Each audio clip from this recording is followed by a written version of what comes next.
and welcome to Diabetes Connections in the News. I'm Stacey Sims, and every other Friday, I bring you a short episode with the top diabetes stories and headlines happening now. Our top story this week, a couple of quick updates from the JP Morgan Healthcare Conference. Dexcom CEO Kevin Sayer expects to launch a 15-day sensor in the second half of the year. That is in front of the FDA right now. Abbott has that 15-day sensor with the Freestyle Libre 2 Plus and Libre 3 Plus that FDA cleared those in 2023. Sayer also talked about expanded insurance coverage for the G7 to include more people with type 2. The company has begun work on a next-generation CGM, smaller, less expensive, Sayer says better electronics, and they are studying new sensor probes. He's talked about that with us here, which can support measuring other things like lactate or ketones, in addition to insulin. TrialNet reaches a big milestone. More than 250,000 people have learned their risk of developing type 1 through that screening. In addition to the screening, TrialNet also has a lot of clinical trials, usually taking drugs already shown to be effective in treating other autoimmune diseases and then determining if they would be effective in treating, delaying, or even preventing type 1. It's the largest clinical trial network assembled to change the course of type 1, and it's funded by the National Institutes of Health. More information on this and every story we cover here over at diabetes-connections.com. You can always get the links if you're interested in finding out more about TrialNet or taking part. All the information is there. Another study links air pollution to type 2. This is from Wayne State University and established a robust association between exposure to benzene, a prevalent airborne compound, and insulin resistance in people across all ages. The research showed that changes can start showing up within just 7 days of exposure.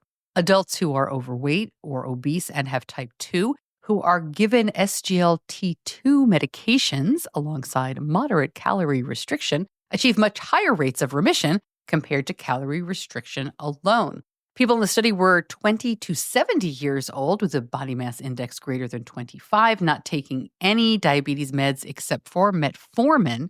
The researchers say the study provides a practical strategy to achieve remission for people with early type 2 diabetes. Bionics has set the terms for its plans to go public with a goal of raising at least $114 million.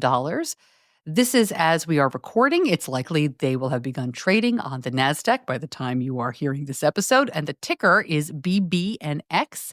Bionics' iLet system was first cleared by the FDA for people with type 1 in May of 2023. The company says it plans to pursue new clinical studies at an FDA clearance that would enable iLet use among people with type 2.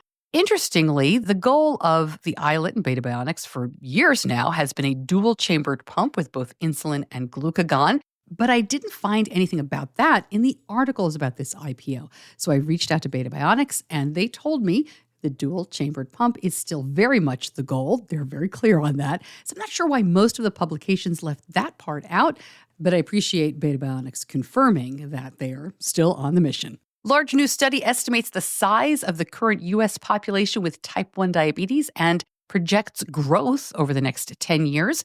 They say about 2 million people live with type 1 and break that down to about 1.79 million adults, 290,000 children. Cases of type 1 overall are expected to grow in this country by about 10%.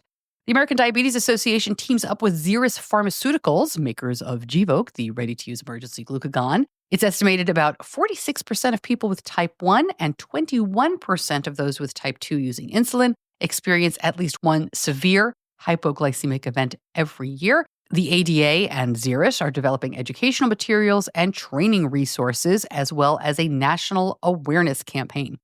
Wearing a CGM makes pharmacy students better at counseling patients. New study randomly assigned students to wear a CGM during their lab sessions, and those who did had a higher average counseling score during their encounters with patients and a higher overall confidence score. There was also a statistically significant positive correlation between average confidence and average empathy and counseling performance.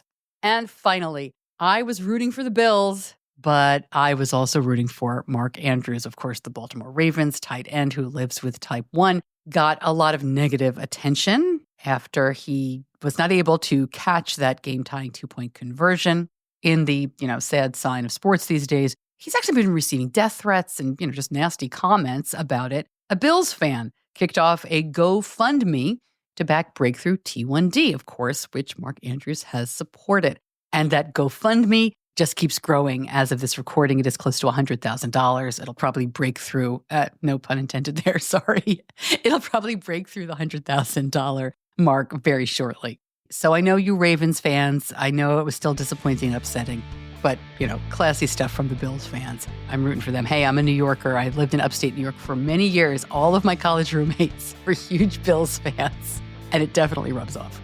Thank you so much for joining me for In the News. I'm Stacey Sims. I'll see you back here soon. Until then, be kind to yourself.